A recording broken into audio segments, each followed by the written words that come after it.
మీనరాశి వారికి నవంబర్ మాసంలో 1వ తారీఖు నుండి 15వ తారీఖు వరకు గోచార ఫలితాలు ఎలా ఉన్నాయో తెలుసుకుందాం.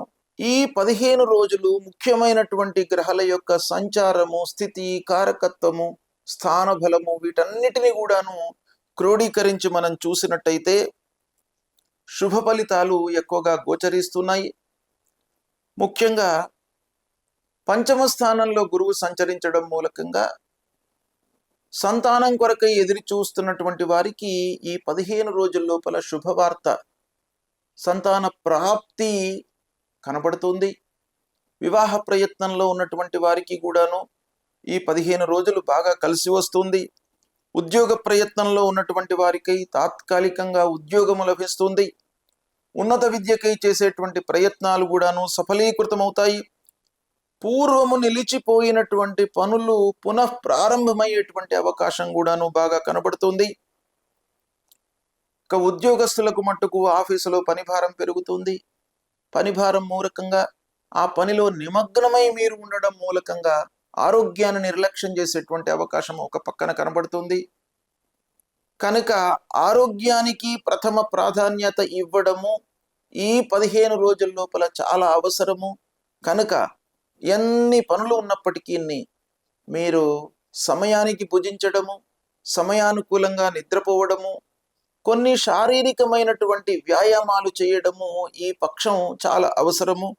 అది మీరు నిర్వర్తించినట్టయితే ఆరోగ్య సమస్యల నుండి మీరు దూరంగా ఉండే అవకాశాలు ఉన్నాయి. ఆకస్మిక ఇబ్బందులు ఒక పక్కన కనబడుతున్నాయి. జన్మస్థానంలో శనీశ్వరుడు కనుక కొంత మీకు ఆకస్మిక ఇబ్బందుల మూలకంగా మానసికంగా మీరు ఎఫెక్ట్ అయ్యేటువంటి అవకాశాలు ఉన్నాయి. అయితే దూర ప్రయాణాలు వాయిదా పడతాయి. వ్యాపారం సంతృప్తిగానే కొనసాగుతుంది. ఆర్థిక సమస్యల మూలకంగా కొన్ని పెట్టుబడులను మీరు పోస్ట్పోన్ చేసుకుంటారు.